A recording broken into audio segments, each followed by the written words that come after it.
This is a Bulldog Radio podcast.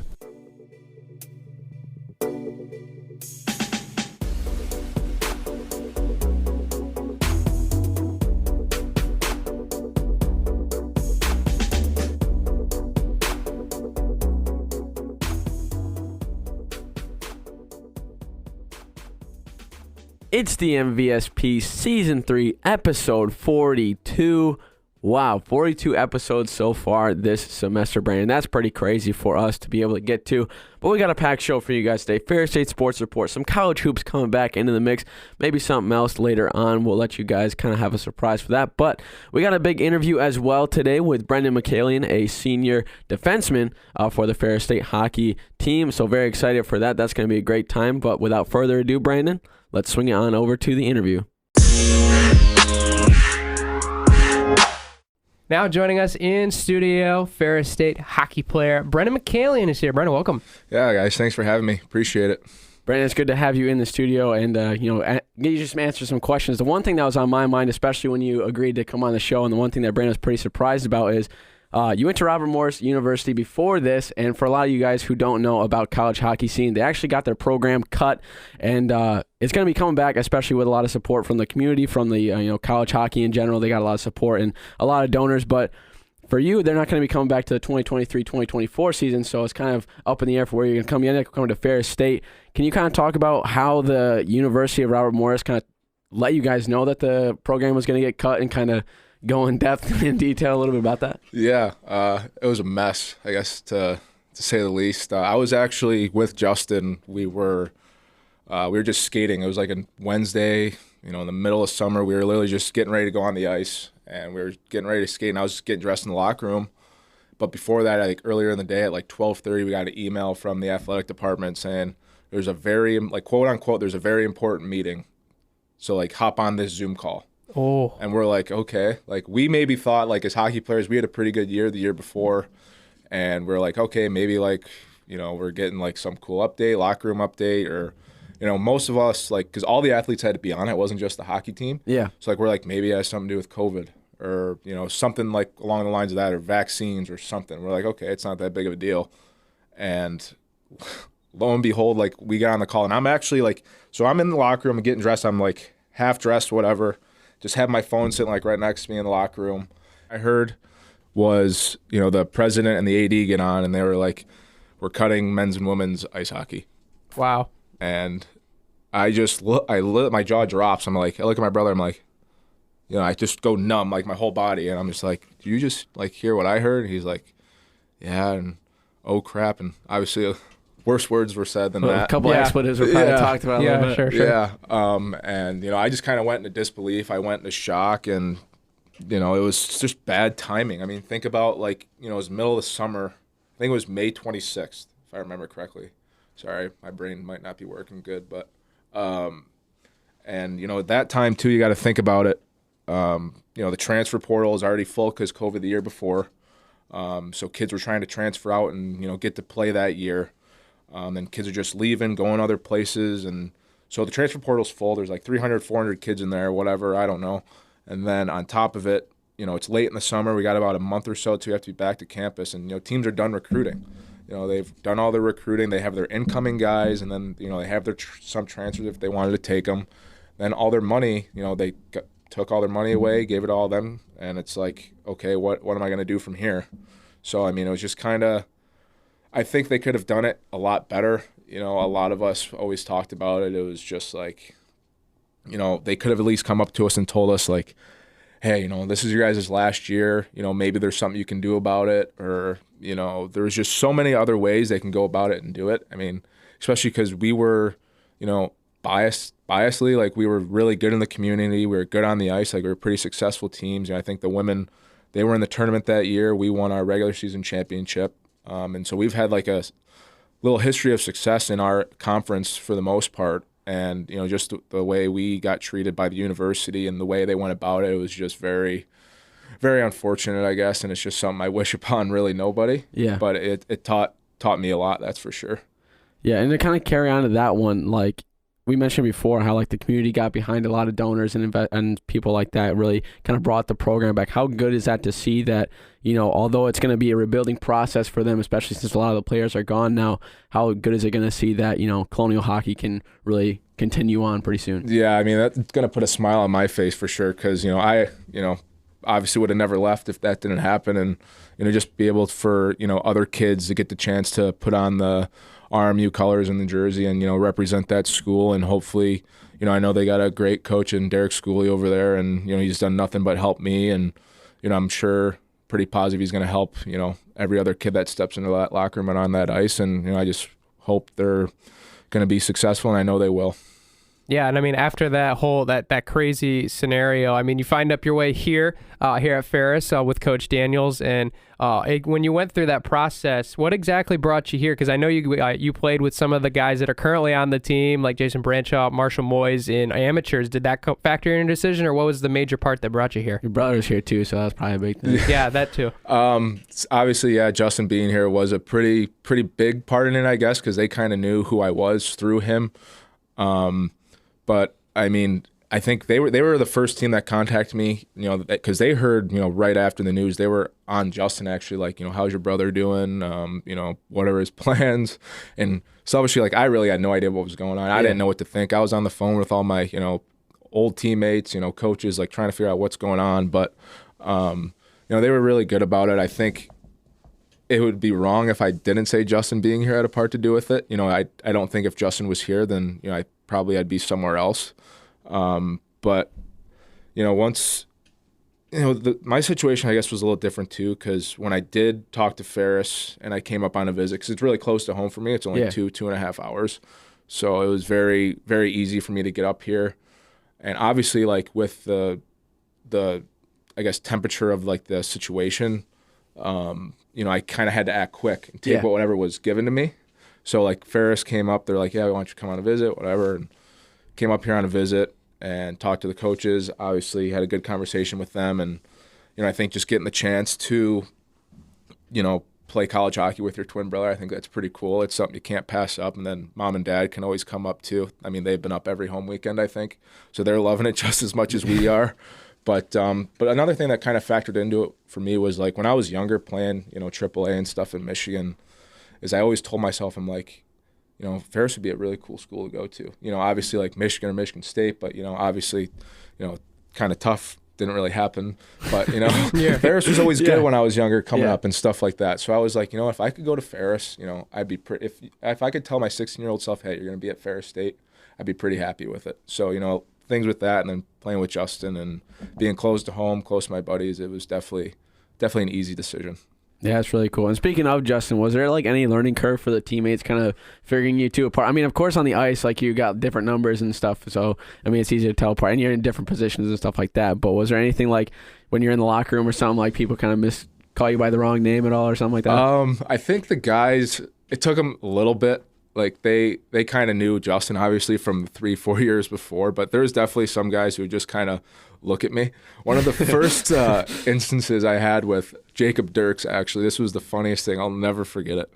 And we all live at Oakwood. Yeah. Mm-hmm. And I'm just hanging outside with the guys, and Dirks walks out of his apartment, and he just gives me, like, this stare look, like, up and down. Like, he's just 30 seconds just, like, looking at me with this blank stare on his face. He's just like, J-Mick? I'm like, no, it's B-Mick. He's like, oh my God, like, are you kidding me? So, like, that was one of the funnier things. And then it's actually funny. Our coaches have actually, Coach Bob and Dave Sensor and Koff have actually got us mixed up a couple times. That's funny. So it's been a couple instances where I've had to be like, hey, I'm Brendan, I'm not Justin.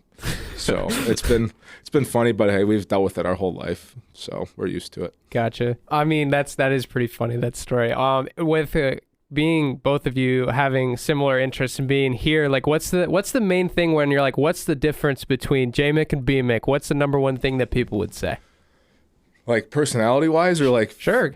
I mean, I don't want to say this, but there's a joke going around on the team right now that I'm the alpha. I am the older one. I am older by 1 minute, but I take that to the grave. I always tell him I'm older than you, at least by a minute. So, but tell us apart. I think I'm we're both pretty like relaxed and calm Yeah. down and kind of like reserved, I guess. But if I had to put my money on it, I'd say Justin's a little more outgoing than I am. But we're both very similar. Physically wise, like he has 2 moles on the side of his face, and I don't have any moles on the side of my face. So that's really how people tell. I have a skinnier face. He's got a rounder face. But personality wise, it's kind of hard. We're really like the same person, just more reserved. Just kind of like to do our work and not really be noticed. Sure. And speaking of differences, especially with like the program and stuff between RMU and Ferris State, was there like any learning curves that you had to deal with, kind of getting into a new culture of hockey, new system and stuff like that, especially with Daniels being a different coach and stuff like that, especially learning that type of stuff? Yeah, I mean, it was the hardest thing for me, I think. I thought it was going to be a little easier than it turned out to be.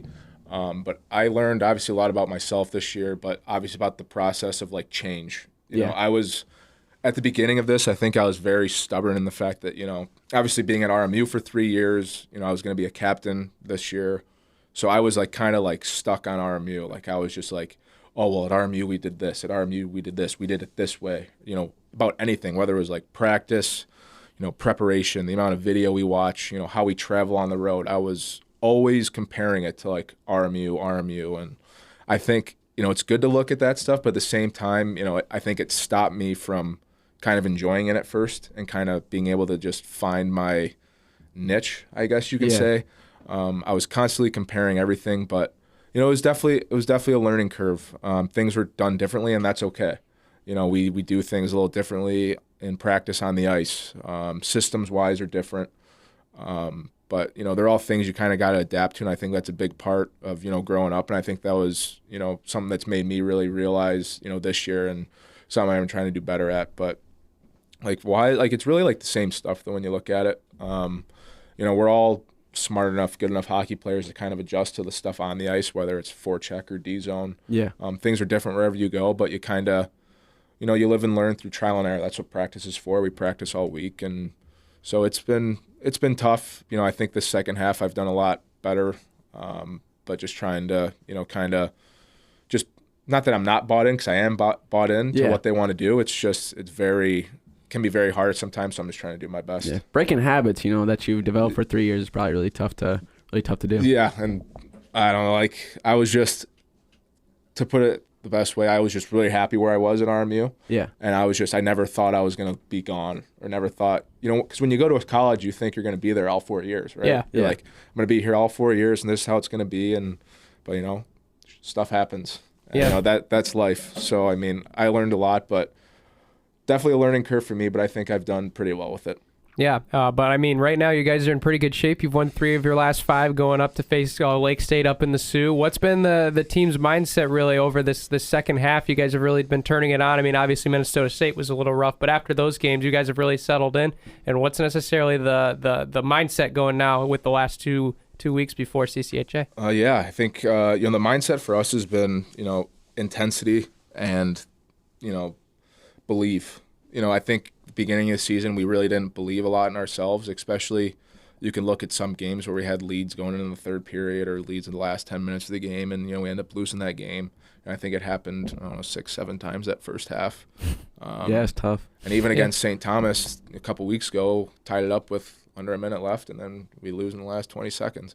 But I think it's little things like that, like just believing in ourselves and believing in our systems and, having a good work ethic. I think, throughout the year we've gotten a lot better in just dialing in and, really focus on things we have to do and worrying about things we have to control. And that's, how we play, executing our systems and, special teams and things like that. So we've done a really good job of, I think, really dialing that stuff in. And, it showed. We always think going into a game that, we can compete with teams and we can beat teams. It's just, what team's going to show up? We've been very inconsistent, I think, the first half, and the second half we've been a little more consistent, and we've kind of, figured that out. But I think it's just coming down to, believing in ourselves and believing in our ability, because we can be a really good team. We are a really good team. It's just we got to show up every night.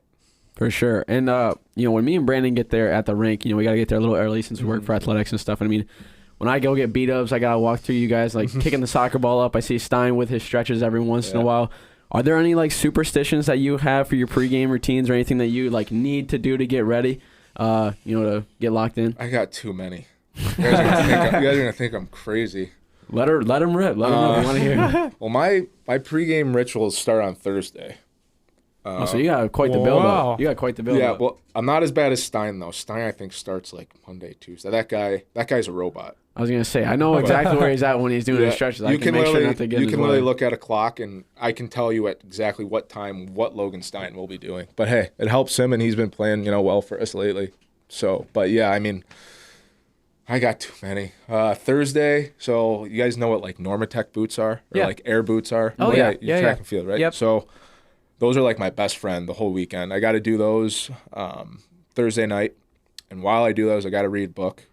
It's like a growing book, a sports book. It's I have like, it's called Mind Gym. It's all about like mental toughness and stuff, or high performance habits, or some sort of like that kind of book, just to kind of like ease my mind and kind of get good rest. Friday we'll wake up in the morning. I always got to wake up a couple hours before you got to be at the rink. I'll make a full on breakfast, eggs, yogurt, toast, fruit, the whole 9 yards. And then we'll go to the rink. We'll go to morning skate. And me and Nico DeVita, a freshman, we always have, at the end of morning skate, we'll always go in like one of the ends because we're both defensemen. We'll both work on point shots. So we, on the right side, we each get, we go 2 times. It's 3 pucks each time. So we get six shots on one side, 6 shots on the other side. That's it. Don't even think about touching a puck. Don't look at another puck. Just get off the ice after that. Get back into the locker room. Then by that time, it's like, I don't know, 11:30, 12 almost. So then me and Justin will go back to Oakwood. I'll have a little BioSteel. I got to have that right after I break a little sweat because I think I'm dehydrated if I don't. Me and Justin will just hang out till team meal at 1:30. I'll have pasta, chicken, bread. I have exactly 4 pieces of bread. It's always 3 during the meal and then 1 after the meal. And before I leave the rink, we always have like a little thing of Gatorade like in our locker room. So I got to have 2 little cups of Gatorade before I leave. And then I go back home, do the Normatex one more time, take a nap from 2:45 to 4:15, wake up, shower, and then get dressed. And then I always have a little handful of candy before I leave my house.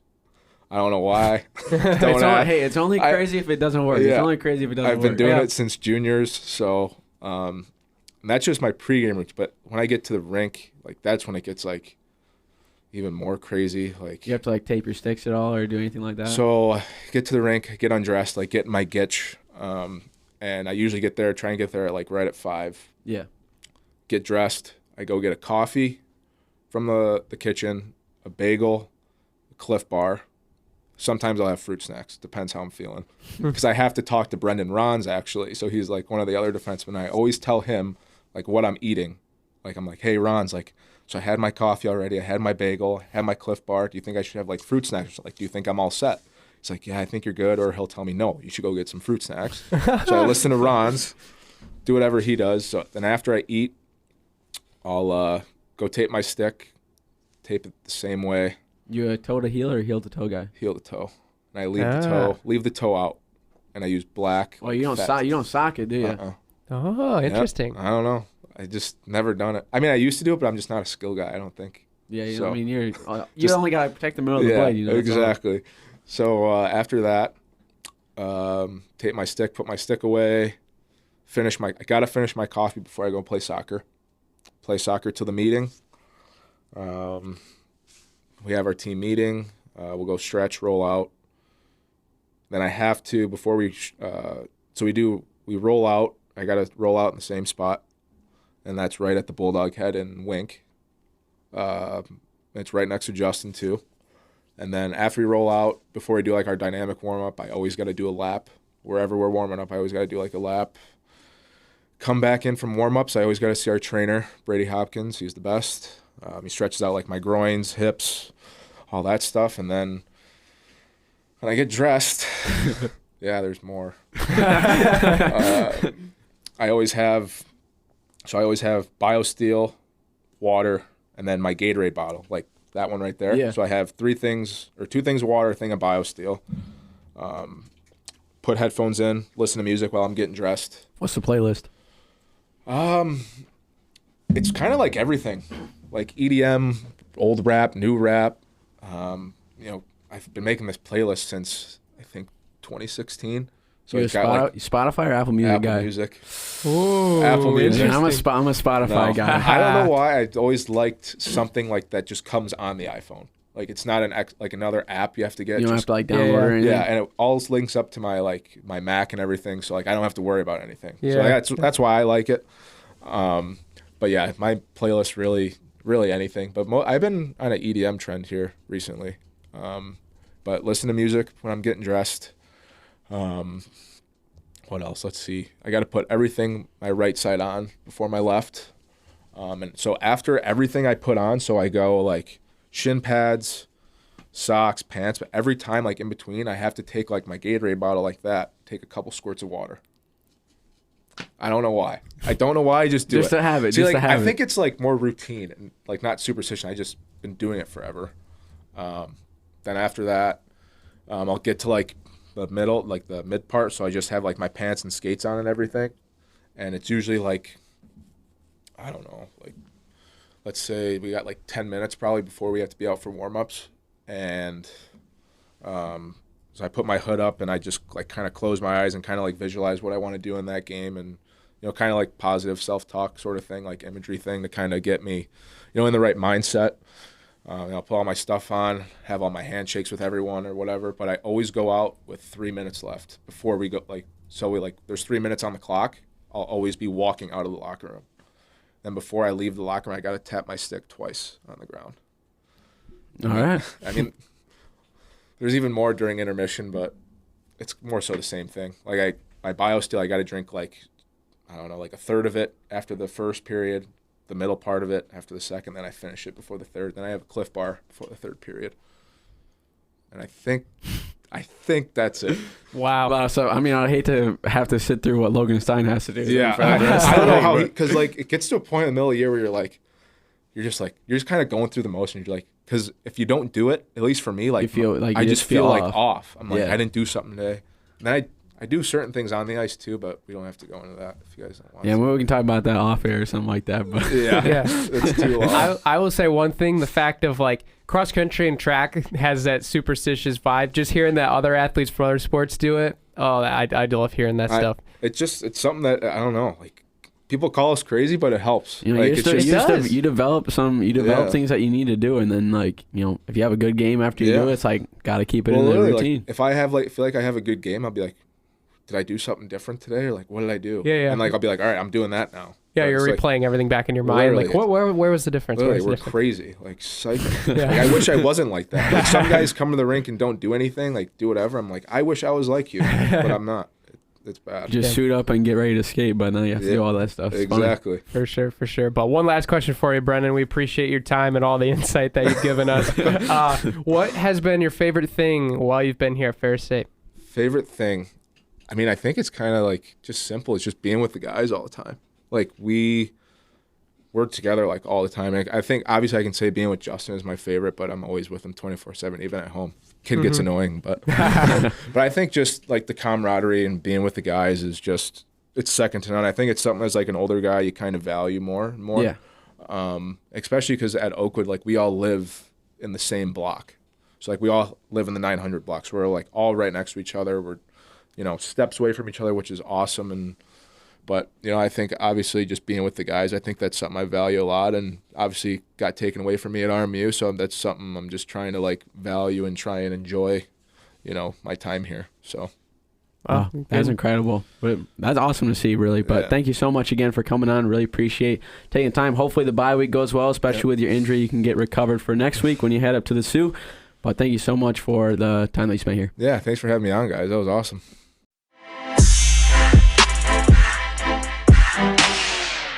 Special thanks to Brendan Michaelian for joining us. We appreciate all of his time. If there's an athlete out there, let us know who you want to see on the show and have us interview. We've had a lot of great ones so far. and we look forward to having a lot of more interviews coming, especially now that we got 3 months left of competition, so That's true. Pretty exciting. And then we got a whole year of school after that because we got one more year left. But we have summer first, though. Well, I mean, yeah, but we can figure something out then. But we still got athletes coming on the show. We got a big roster coming on. Absolutely. Speaking of the Ferris State Sports Report, let's dive right in. Starting on the hardwood, we got basketball, men's and women's, tonight, Thursday, February 3rd, against Davenport. The tip-off times 5:30 for the women's game, 7:30 or following the women's game for men's. Should be a good contest. I think the biggest key with both of these teams is obviously we're the favorites going in, and definitely have that upper boost in rankings-wise. I mean, I would love to see both of these teams come out and dominate, take care of the basketball, and get the job done and move on. Yeah, for sure. If we're able to really go in there, do some business, it's going to be great. We women's played Davenport already. They won 72-55 when they traveled there. But the men's team got canceled due to COVID protocol. So we're going to be seeing them this Monday at 7 o'clock when we travel there. It's just going to be a single game. But regardless, I think it's going to be a good test for us, especially since we haven't seen them before this late in the season. I'm pretty excited to see what they're going to be able to do. I got to check the standings real quick because I'm not really sure where Davenport is on they're middle of the road. Yeah. They're 5-5 in the GLIAC. So it's not going to be a easy game, I don't think, because Davenport, they've been perennially a okay team. They've been able to disrupt some teams and stuff like that. So definitely not a game where we can take lightly. But I think if we just go in, start out hot, get that energy off the bench early with guys like Ben Davidson, Ethan Erickson, the guys who can bring some electricity, then I think we're going to be good. And then, if we can get that rolling into the second half, we're going to be solid. Because we're a second half team. It's just really about how we start in the first half kind of dictates how we're going to be able to play in the second. Yeah, I mean, definitely. This game on paper is going to be a guard matchup on both sides. That's what Davenport's MO is, using the backcourt as much as possible. They're their primary point scorers, like Jerron Randall, Chris Rollins, Mercedes Leach Jr. Those are their leading scorers in the guard spots. So they're definitely going to be the guys taking the higher volume of looks. So I'm looking at this game as far as like who we're going to be, or how we are going to be able to get an advantage. I think inside is definitely going to be a big one. Their center, Luke Marinka, he's a sophomore. He's definitely a good player. He's not necessarily a polished, great player. I think Logan Ryan and Bayas Grazulis can get some points tonight, and I'd love to see them have great games as well. Reese Hazleton would be great to see in there as well, have good nights. I think there's an advantage down low, but obviously, we can get it done just shooting the rock really well like we do at home. But all I'm saying, don't settle. Let's get good looks. Let's get inside out, and let's play good Ferris State basketball. Use the momentum and the counterattack, fast break, get open looks, and let's give the fans something to watch, because that's certainly something that this team does often. Exactly. And the thing is, we're going to be able to look forward to a great game on the women's side as well. Davenport's at the bottom of the table, but that still doesn't mean that they could shock the world a little bit. We're 8-4 so far, fourth in the GLIAC. We're going to be looking for a pretty good start. If Caden Blanchard, Mallory McCartney can kind of light it up from three. Adrian Anderson is probably due for a big game. She's kind of been, not low. She's been hitting double digits, but, those 20-point games are, something that she's not a stranger to. So we're hopefully being able to see something from that. Zoe Anderson as well, hopefully rolling over from her leading scorer from the other night. So I'm really excited to see what the women do. They got a really great chance to really start a run here, especially, they've played Davenport before. They know what they're going to be able to see. They're probably looking for a repeat, so I'm excited to see what it is. I'm going to be a little bit late to this game. I think you're going to be a little bit late to this game, too. We got a class that gets out at 5:45, tip-offs at 5:30. What are you going to do with scheduling? You know how it is. Hey, education comes first. So It is what it is, That's the classic saying. But I think the live tweets are going to be a little bit late, so don't worry about it. Hey, we'll still keep you up to date, though. That's Joe true. will be there, I promise. I will be there. He'll be there.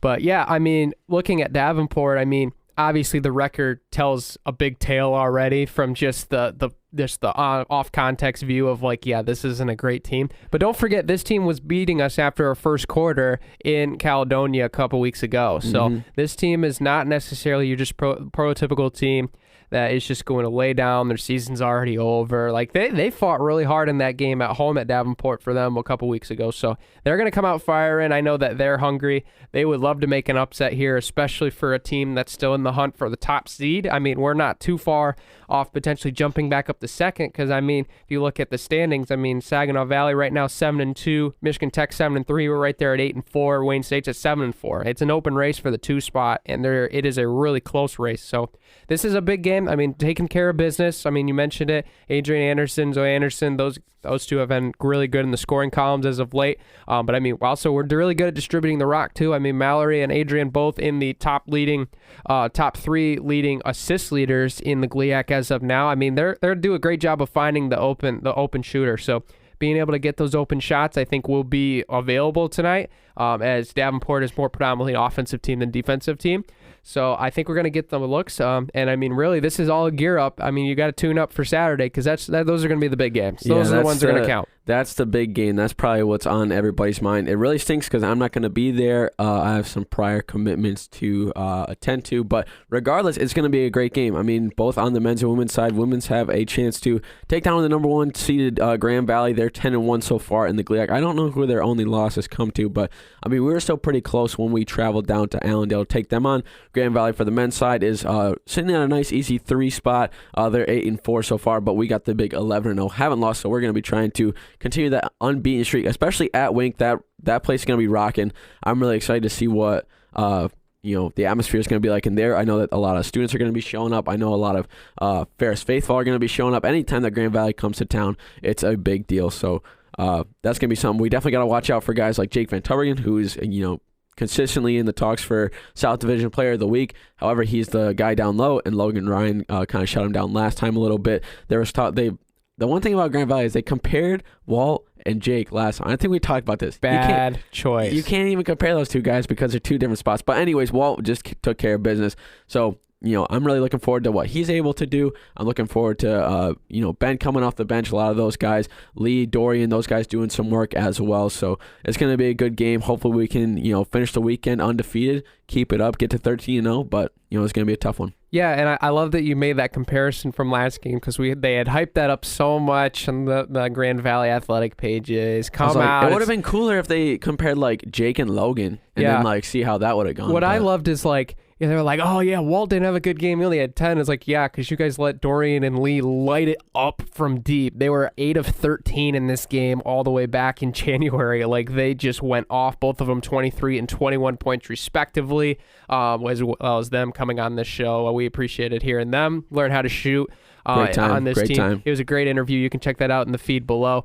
I took their advice. I did shoot the 3-ball in our IM game. Yes, Joe, I think I'm averaging a nice cool 15 points right now, so not too bad. I checked the stats. Dog. I wish they kept track of assists because mine definitely would be up there. Yeah, they don't check that either. But I am the team leader in blocks, and I'm like, give me a high five, Brandon. Let's see if we can hear this on the...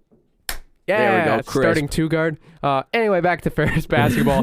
They're definitely more reputable at that game than we are, but we just have fun anyway. But yeah, I mean, looking at Grand Valley, I mean, they definitely wanted to establish their presence inside with guys like Van Tubbergen, like Negron as well. But I think this is definitely a game that we can control. I mean, now that we're at home, that's going to make the job a little bit better. Obviously, I mean, if you'd prefer, you'd want to play on your home floor. And we see what this team can do offensively on our home floor. It's so fun to see. So, but they're going to be looking to establish the inside advantage with those guys. But if we can shut them out and we can be able to shoot the lights out, I mean, we're going to be in great shape. But also with the women's, I did look up the stat check on their lone loss. It was back in December. They had lost in a 51-45 defensive dogfight to Saginaw Valley at home. Back all the way. That was almost 2 months. That was 2 months ago. So they've really moved on well since then. I mean, obviously they got us at Allendale, but now it's revenge. It's revenge time back home here in the B-Rap. So I'm really looking forward to this game just to see how we respond because I mean we've been on a good road of playing some good basketball as of late. Definitely not as many W's as we'd like, but I mean this team's definitely getting better. We've seen that. They're starting to fit into the roles really well. So I'm really looking to see how we do as far as controlling the tempo, being able to get open looks and being able to knock them down because that's something that this team has definitely probably not been like the full emphasis, but there's definitely been some games where, frankly, we just weren't making shots and it was really affecting the game. And I think Grand Valley was definitely slightly one of them, and it was in our favor early on, but then obviously the turnovers kind of derailed us a little bit near the end. But a chance for redemption, that's all we want, right? And that's all we've been looking forward to. This game's been circled on the calendar. I'm sure that the ladies have seen in the locker room every day that February 3rd is going to be the time that we can get revenge on the Lakers and hopefully put the anchor down. Anchor down, baby. Absolutely. Anchor down. But you want to hear some scores, or some, not scores, but the schedule for the GLIAC this upcoming week for other teams. Yes. Saginaw Valley is going to be hosting the Wayne State Warriors on tomorrow, so that's going to be a pretty good one. Saginaw Valley's probably going to get the W on both games since their men and women for Wayne State isn't Friday super game. great. No, Thursday. Sorry, that's today. Oh, I okay. apologize. I misspoke. But Grand Valley's not going to get a break from the snowstorm that they're experiencing. They got to travel up to the Sioux to take on Lake Superior State. That's going to be a good game. Two pretty good teams. Lake State's middle of the GLIAC, so we'll see what happens. Obviously, we're going to be hosting Davenport today. Purdue Northwest is going to be, Michigan Tech is going to be traveling to Purdue Northwest, going to be taking on the Pride. That's going to be a good game as well. Parkside then is also hosting the Wildcats of Northern Michigan, so that's going to be one to look out for as well. And then Saturday, Purdue Northwest is going to be hosting Northern Michigan. We're going to be hosting Grand Valley State. Davenport is going to make the trip up to Lake Superior State. They got a doubleheader, or they got two games at home that they're hosting this weekend, so that's going to be good for them. Parkside has to host Michigan Tech. Hopefully they can get an upset there. I'm not sure if they will be able to because Michigan Tech is kind of rolling right now.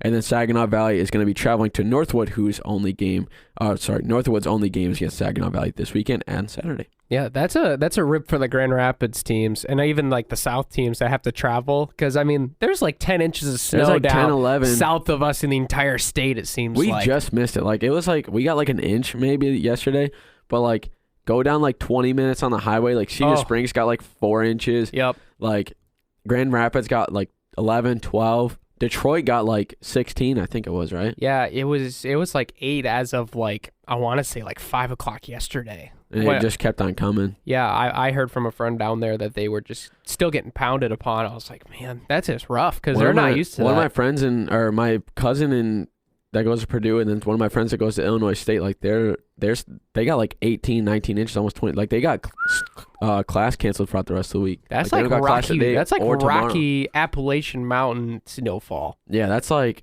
blink of an eye, you're gonna get buried. All right. Make snowmen, I guess. That's the fun thing to do at this time. I mean, you don't have class. I mean, watch some movies, make some snowmen, go sledding, go snowboarding, have some fun.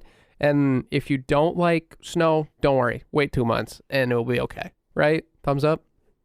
Yeah. Yeah. Or go to Florida. That's the obvious option. I mean, spring break, only a month away. Spring break, we'll see. That'll be fun. But anyway, moving on over, tennis is in action this weekend. Their first home game of the new year. They're going to be taking on the Saints of Aquinas. They're coming to town at 2 o'clock. The women's will be playing as well as the men's at 5 o'clock over at the Racket Center. So that's tomorrow, Friday. If you want to go check out the tennis team, go watch them. They're really good, and they're looking to be in the same position as last year, ring chasing. I mean, this team's got a lot of firepower, both sides. So really looking forward to see. I mean, we saw them definitely playing pretty competitively at Western, but obviously, I mean, competing against a D1 program is pretty tough as of itself. So don't necessarily just look at that and say this team's awful. This is the same thing that we saw last year. Western got us a little bit early on, and then we figured it out. And just won a couple conference rings. No big deal. Mm-hmm. But, I mean, I'm really looking forward to seeing how this team does. I mean, really starting to gear up for the season really beginning here soon. I mean, got a lot of non-conference matchups coming up, but a lot of great tennis to be played. I mean, I'm really excited to see like Sam Stevenson, Morgan Waller, two of our dominant on the women's side, really get back after it. They had a great season last year, as well as on the men's side. I mean, there's some new faces in there, a little bit of a younger team, but we still got some of the veteran presence of Deswal, Yannick Alexander Madur, as well as Mathis Gure as well. Those guys are going to be playing really well, and really interested to see how the younger guys do as well. So going to be fun. Tennis in action Friday. Go watch. It's a very fun sport to watch. It might have slipped under the radar. I'm thinking about it. It might have slipped under the radar. My roommates want to go watch. We'll see. Yeah, maybe. I haven't been to the Racket Center since like freshman year. Really? Like we played like volleyball and like the racquetball. Racquetball, yeah. Things. Volleyball. We just played that. Yo, But I haven't been in there since then. I haven't been in there for like 2 years. Oh, really? I I've didn't been in there even a know where couple that was times. for a while. Yeah, I'll be honest. Like, for me personally, the investment of getting a racquetball membership that you can get the refundable fee from the university is not something I was interested in. So I got to go in there every semester, and I just go walk around, be like, hey, guys, what's up? And then I just cancel my fee, and then I'm never there again. But, I mean, if I cover tennis, I'm certainly going to go because I would love to watch this. Well, I mean, yeah, I mean, we're students, so we get to go. But Absolutely. But, yeah, I haven't been in the racket center that much, too. I would love to know how the tennis matches go. I personally haven't been to a tennis match, like, I think for my entirety of my student semesters so far. My whole 3 years, I don't think I've been to one yet. Well, you want to start tomorrow? Let's do it. Tomorrow. Let's go. Join me and We'll Joe. go watch the women's and men's match. And we will go watch for sure. Anyway, almost finishing out the Ferris State sports schedule. We also had a last-minute track and field ad as well. The women's side that did not end up participating 2 weeks ago at Saginaw due to some COVID protocols. They're going to be racing at Grand Valley this weekend to kind of get back into that swing going down the stretch. They're going to be at the Snowdown Showdown. what a corny name that is. But they'll be in action tomorrow, Friday as well. You can follow all the results online with the links. I mean, really, it's a lot of good racing coming up. I mean, last year this meet was pretty quick. I know I personally did not race in it, but based off of what we saw, for really kind of an added meet, this wasn't a meet that necessarily has been on the annual schedule at Grand Valley in a while, but they added it like maybe last year or 2 years ago. I want to say it's fairly new, but there's a lot of good teams there, so it's going to be fun to see. Got a lot to look forward to on the women's side. I mean, they're improving every single meet, and really seeing how they do is going to be fun. But you can check out those live results and more, and we'll cover all the recap coming on our Tuesday show next week. But finishing out the Ferris State Sports Report, in case you missed it, yesterday was a big time around campus. You probably didn't know exactly what was going on over at Wheeler Pavilion and Top Tiger Field. It was National Signing Day. I know I was not able to be in attendance for that, but I know my buddy across from me, Joe, was. I was. But it seemed like a pretty solid class. I mean, obviously, I've looked into a lot of the athletes that are coming here, but I mean, based off of the press conference, was a pretty good showing up in the press box there, Joe. It wasn't too bad. I mean, there was only about 4 media members, me, Travis, and then 2 other people, one from the Pioneer and then one from another news outlet. I forget which one it was, but it was pretty solid. I mean, it was a little bit low-key. I was kind of expecting that since, basically all the news outlets in Grand Rapids were snowed in. Exactly. So they didn't want to send anybody out, so that was kind of unfortunate, but still able to get a pretty good showing in. It was about like an hour and a half long. But, Anis had a lot to talk about. His recruits, there's a lot of guys who really caught his eye, especially, I forget his name, the quarterback from Rockford. Yeah, Zach. Yeah, Zach, him. He was a guy who they really liked to see. He talked a lot about him, especially his athletic ability, him being able to be pretty versatile. If they want to, train him as a quarterback, I know they got Evan and Malik already who are going to be able to do something. And, Jesse as well, who's probably going to get some more reps in quarterback, especially for the spring game, and hopefully mold into more of a starter or a backup for next year, for next season. So we'll see what they kind of do with him, if they're going to be doing a lot. But there's a lot of other guys too that really caught my eye when I was reading their accolades. And there's a lot of guys from West Michigan. That's the one thing that Ferris does is recruit West Michigan and recruit Florida. They said that, or Anis said that they recruit pretty heavy down there. They just started as well, kind of recruiting a little bit of Northeast Florida. They got 1 or 2 guys from there who Anis are pretty solid for. But Brandon, there's a lot more guys we can talk about. But are there any kind of reading over that you kind of caught your eye? Yeah, I mean, obviously, Zach Aaron, the guy we were just talking about, quarterback out of Rockford, definitely is a guy that we saw coming in like a long time ago. I mean, I think he verbally committed actually back, I think, almost in last year to come here. So, but I mean, definitely, I mean, I know personally the being able to talk with Jason Vanderlaan, who is now the OC there, just that connection, I'm sure, brought attention to Anis, and I'm sure Jason reached out and said, hey, this guy's good. You can bring him into the program. I mean, he could be a stud. So it's great to have him joining us. I mean, he's going to be, really, the thing with quarterbacks is, when we bring them in that they're going to be really good quarterbacks. The only thing that stinks is not all of them are going to see the field for 60 minutes in a football game. That's just how it rolls. But, I mean, when you get into your role, I mean, you can be a huge momentum factor in especially the bigger games, like just the fact of like going back to the national championship game. having like Jason, I'm caught up on Vanderlaan right now. Jared going down with the knee injury, and then Malik coming in, and we never lost fire. And Evan coming in to finish the game. Like, if you're a quarterback at Ferris, you're going to see the field. Taking your opportunity, make advantage of it will keep you on the field. So obviously bringing in those quarterbacks as well. I saw there was a lot of specialists that were brought in, which I'm really, really interested about. I know Tuinstra, the kicker punter from Hudsonville Unity Christian, it seemed to be a good sighting. Eddie Jewett as well from Eaton Rapids, seeing those guys probably potentially. Anise had a lot to talk about him. He's pretty excited for what those two guys are going to be able to do. He talked about how Tuinstra in the state final had he averaged 60 yards per kick, which means 7 of those were all touchbacks. And he was talking about how that's the one thing you want from a kicker is all touchbacks. So they're pretty excited for him. I mean, we don't carry a lot of kickers. Anise was talking about we maybe only carry 1 or 2 guys that will see the field, but I can definitely tell you that the special teams, especially for how highly Anise was talking about them, is going to be in pretty good hands. Some other guys as well on the offensive side that Anise was talking about was Markel King. He may be short, but he is quick as lightning. He was talking about him.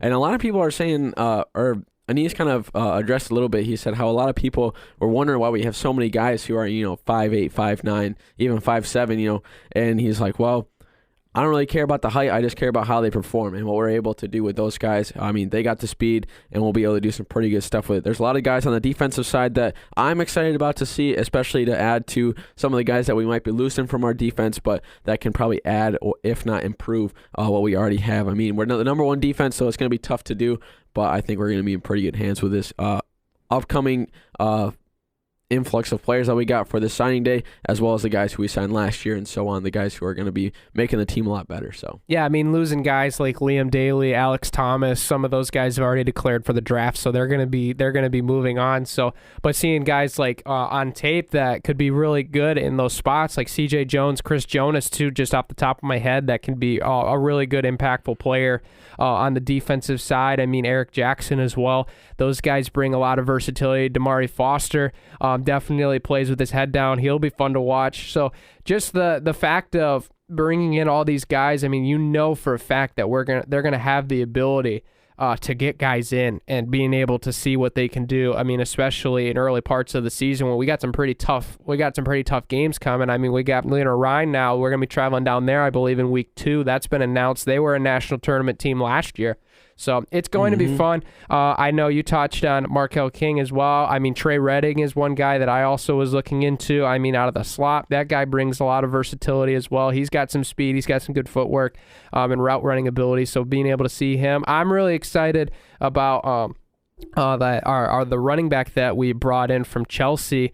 I'm blanking on his name right off the top of my head right now, even though I had it. Trenton Hill. Yes, Trenton Hill. Thank you. I think he'll be fun to watch, especially seeing how our running back room's going to shake out. Because I mean, we're going to have Jeremy Burrell. I mean, there's a chance we might not have Marvin Campbell back next year, and just being able to see what we can get.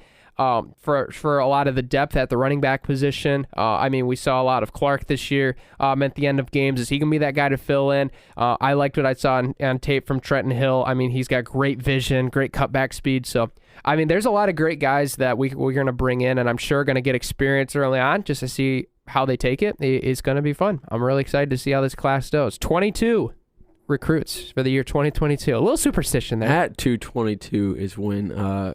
And the cool thing, too, is Coach Tony Anise, he had a alarm set for 222 to make a wish. And he said, I'm not going to tell you what it is, but I'm sure you can guess what I'm wishing for. So that's going to be a cool thing. And another little side note for you, fitness people. Marco Fields, the 6'5", 280-pound old lineman, I'm pretty sure.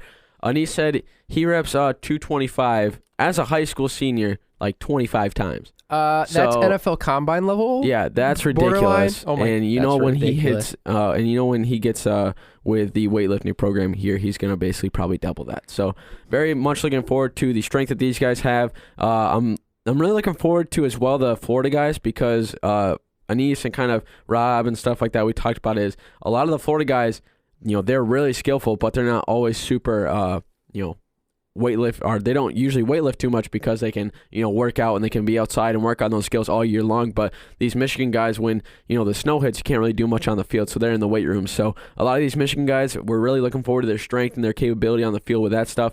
And also, I'm really looking forward to these Florida guys coming in and getting in the weightlifting regimen and stuff like that and being able to already add to their impressive skill set. So a really great class of signees that are going to be coming into Big Rapids and guys who are going to be embodying that Bulldog football way. So very excited for you if you are a football fan of Ferris State. So I'm excited. Brandon's excited. Anise is excited, which is the best part. And I can definitely tell you that there's a good chance we might repeat this year as the number one team, already ranked preseason as the number one ranked team. So pretty exciting.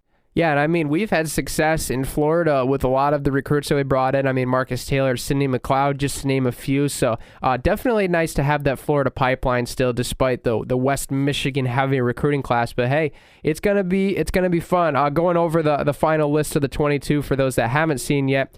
Going in alphabetical order: Zach Earn, quarterback out of Rockford; Tim Allen, defensive lineman from Coopersville; Dane Arnett, offensive lineman from Grand Haven; Jerome Baker, 6'1" linebacker from Southfield A&T in the Detroit area; James Cummins, receiver from Flint Beecher; Andrew DeVries, an offensive lineman from Caledonia; Elmarco Fields, as Joe mentioned, the 285-pound offensive lineman from Reed's Puffer; Damari Foster, defensive back from Muskegon; Cam Heiss, offensive lineman from Cedar Springs; Trenton Hill, running back from Chelsea; Eric Jackson, DB from Largo, Florida; Eddie Jewett from Eaton Rapids at the specialist spot, along with Levi Toonstra, as we mentioned, from Hudsonville Unity Christian; Chris Jonas, 6'4" DB from Gainesville, Florida. I don't say that too often. CJ Jones, 6'2" linebacker from Grand Rapids; Marquis Jones, defensive lineman, at 295 pounds from River Rouge; Markel King from Wellington, Florida, in the slot spot. Hey, size don't matter at 5'7". It's the speed that matters. Connor Milton, linebacker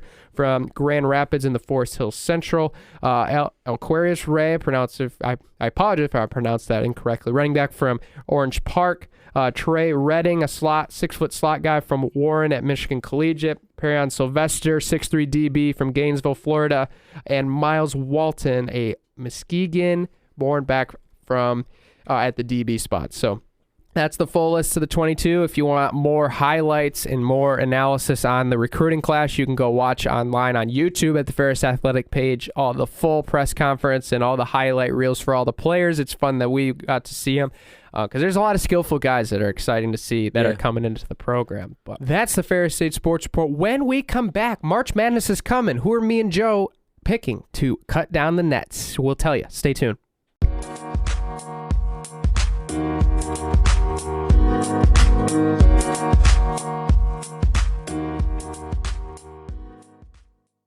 And we're back from our quick break, getting a little bit of water in our system, taking a little bit of a bathroom break. You know how it is. We got to get, a little bit of a break in here because, flapping our gums for a little bit gets a little bit tiring on us. But going to hop into some NCAA men's basketball, college basketball. It's doing some pretty good stuff right now. Some teams are really rolling right now. Auburn obviously is the big one. 18 win streak, 21-1 overall. They're the top dogs. There's some other teams that are kind of competing. Duke is pretty surprising, 18-3. I mean, UCLA, Purdue is starting to pick it up a little bit. They're 19-3, but those losses are kind of big. But Brandon, there's some teams that could really shock the world, especially with March Madness coming up. Only a month left until the conference playoffs and the conference championships.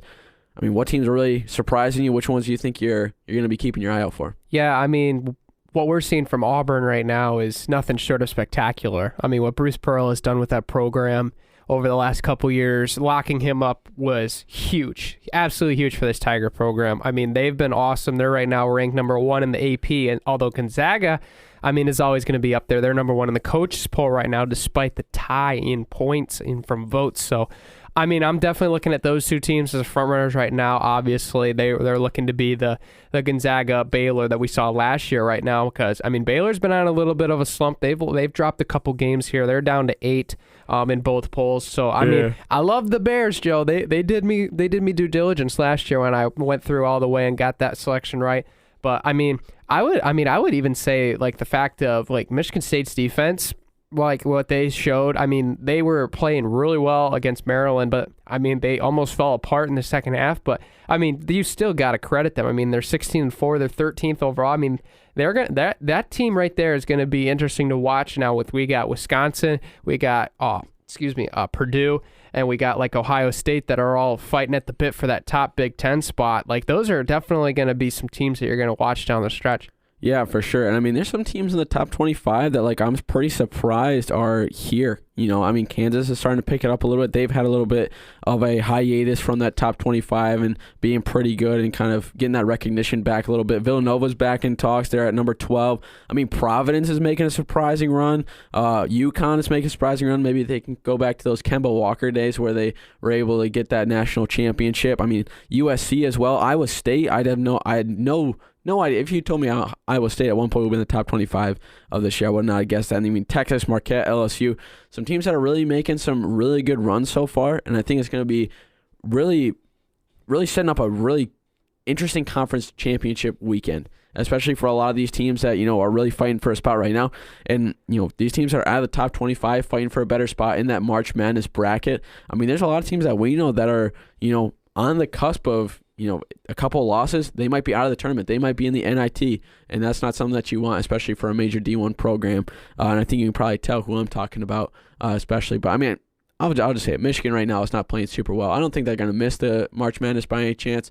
There's possibilities, but, there's a lot of other teams, too, that are pretty surprising with, their lackluster seasons. Yeah, and I mean, I'm not gonna run afraid from not talking about this team. I'm sure some people have thought it out there. Oh, they're playing so bad, they're not gonna talk about them. But I mean, in reality, to me, I feel like that Michigan's team this year is so much more raw than last year's team. Last year's team coming in with like guys like Mike Smith. I mean, we got guys that have returned for almost all 4 years on part of that team. We got Shawnee Brown. Those guys, transfer-wise, are a lot more polished than a lot of the guys that we have this year with like Devontae Jones, like having some guys transfer in. I mean, it's just been a much more of a developing year. And I mean, I'm not going to hold out the fact they could miss the tournament because right now they're in the first 4 out, according to a lot of bracketologists. But I think it's hard to imagine them missing the tournament after what we did last year. So I'm not going to completely say that they won't. I think they still have a pretty good shot. But I mean, there's a lot of teams that I've seen that have played pretty good basketball that, I mean, we could be watching out for. I think Miami is one of them. I mean, they're a 15-win team, and they're not in the top 25 just because of a lot of the competition, a lot of the runs some of the teams have had as of late, a la Marquette, a la LSU, who might be dropping out after the way they've played over the last couple of weeks. And, I mean, even, like, looking over some of the other teams, too, like, I mean, we got Texas and Texas Tech in the 14 to 23 range. We know both of those teams are pretty good. I mean, Texas Tech just beat Texas despite Chris Beard trying to get his revenge game. So I think you got to think of Texas Tech's up there too. I mean, Houston's defense also looks elite once again. So the fact is that they might be going back to the Final Four again. There's a lot of good options. I will say though, out of all of these right now, I won't take any of the top 2 teams because that'd be too easy. One team that I think could sneakily have a good run to cut down the nets, I would say this year, is I'd have to say that you'd have to throw in the veteran team of Villanova in there. I mean, they're younger than they used to be, but I mean, Jay Wright's got this team back on track. Last year was a little bit of a skid, but this team has taken care of business against some teams. They only have a couple quality losses. They've lost to Baylor, they've lost to Purdue, and they've lost to UCLA. All of them were in the top 5 when they've played them. And I mean, Marquette got them a little bit here as of late, but I mean that team still looks pretty good. Just the fact they got like Connor Gillespie that has been playing really well, Justin Moore as well. They got a lot of good pieces there. I'm not necessarily thinking that they're going to be like my favorite to cut down the nets. I think right now I'll still hold out my hope that Baylor can get back up there, but I mean Auburn and Gonzaga are certainly other favorites right now. But I think I think we should watch out for Villanova a little bit because they're going to be slept on with 5 losses. But I mean those were quality losses, and they're still going to push their way up because I don't trust some teams ahead of them like Kansas. I don't trust Kansas one bit. Yeah, I think Kansas especially is they're really solid right now, but there could be a fluke in the season. They could go downhill pretty fast. But there's some really good games this week that could kind of decide where teams are going to be in the top 25 and kind of give them a chance to really either not ruin their season, but kind of throw a skid in a little bit or really do well. Today, especially 8 o'clock, UCLA is going to be taking on Arizona, number 3 and number 7. That one's going to be really good. Saturday, Connecticut versus Villanova, 2 top teams, 12 and 17. that could really shake it up a little bit, send one down a little bit to the 20s. Iowa State and Texas, this is fighting for their spot in the top 25. If either one loses, I think they're going to be out for it, and it's going to be a good chance for both of them to move up in the rankings. I mean, Baylor, Kansas as well. I mean, Michigan State has a game against Rutgers. Rutgers took down Purdue earlier in the season, so they're not going to be sleeping on this game one bit. USC, Arizona, another top 25 matchup. So, this weekend is going to be a star-studded weekend of basketball, and it's going to be one that a lot of people are going to be wanting to keep an eye on because it's going to be a great weekend of it. Yeah, I love the fact you brought up some of those big games because, like, Arizona, UCLA is one that I'm certainly going to be checking in on the score. I mean, UCLA beat Arizona at home earlier this year, I believe back in January, so I'm certainly going to be looking at them as a top tier team to bounce back this week. I mean, a 7-3 would certainly shake up the standings. But there's just so many good teams right now this year, and I think the difference of feel, like there's the two runaways right now. I mean, obviously, pretty obvious to say that Auburn, Gonzaga are undisputed in the number one category. But I mean, after that, like we've usually seen like powerhouse teams of like, obviously the Blue Bloods of Kansas and Duke and all of those teams where you're like, oh yeah, obviously they're going to be in that category. But I mean, you got so many other programs that have pushed their way up there this year. Purdue especially. You got Wisconsin up there too that have been starting to move up the ladder. Yeah. I mean, Kentucky's back to where they are. I mean, just good to see them back. So, I mean, there's a lot of big name teams that I've seen play some really good basketball that are in the top 10, but not in those top 2 spots that you're like, man, any given day we could see one of the top teams lose. And I mean, especially if that came in March Madness, I mean, that'd just make it even better. Yeah, for sure. This is probably going to be March Madness is probably the greatest time for any sports fan. I mean, you're going to be seeing some great action-packed basketball. And, I mean, there's a lot of games, too, that I'm looking forward to this weekend that I'll be keeping my eye on as well. But, I mean, this is going to be a big one for a lot of these teams who are fighting for good spots in their conference, who are fighting for some good spots for their conference tournament. And, I mean, this weekend has some pretty big repercussions to it for teams that lose. Yeah. I think if I had to make a pick right now of teams, I mean, I mentioned Villanova as a team that I think I'd more want to watch rather than actually pick them. I would honestly say that right now I love the way that I love the way Arizona's playing. I mean, they've been a little inconsistent, and that's been a little bit of a question mark for them. It just scares me a little bit because Arizona's been always that team that's like, you go in like Kansas, like they're going to probably win a couple games, but you almost kind of know they're not going to go all the way.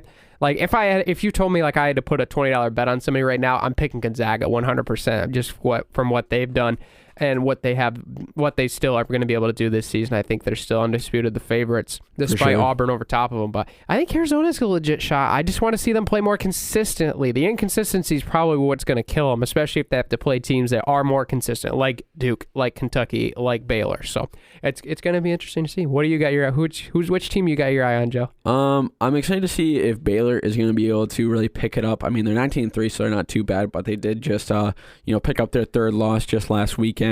So hopefully they can build up a little bit of a win streak. Obviously Auburn, they came out of nowhere. I was not expecting them to have as good of a season as they did. They played pretty solid last year, but I mean, an 18-game win streak, they got a good chance to really make history with their season. Purdue, I'm pretty excited for. I'm just really worried about when they, come down to big games, when they have to play especially later on in March Madness, when they have to play those guys and those teams that are really good. They seem to, I wouldn't say choke, but they definitely seem to, lose some of their abilities when they have to play those type of teams. And then I think a big one too is Texas Tech. I'm pretty excited for the Red Raider basketball. I mean, they've been for these past couple of years they've been a force to be reckoned with. They might not be in the top 25, but they'll go pretty far in the March Madness bracket. So excited to see how they finish up their season and how they're going to be pretty raring to go for this kind of latter end of it. But those are some of the teams that are really catching my eye and ones that I'm kind of going to be rooting for when it comes to March Madness. Absolutely. We'll be covering more March Madness as the year goes on, especially after the Super Bowl when we get that coverage coming next week. But yeah, I would say a bold prediction. Texas makes it into the top 5 at one point this year. I will say that right now, that I think that defense is too good. Even though they don't have Chris Beard, their head coach is getting the job done. For sure. It's going to be great. But thank you guys for tuning in. We appreciate your view. A special thanks to Brendon Michaelian for coming on as well.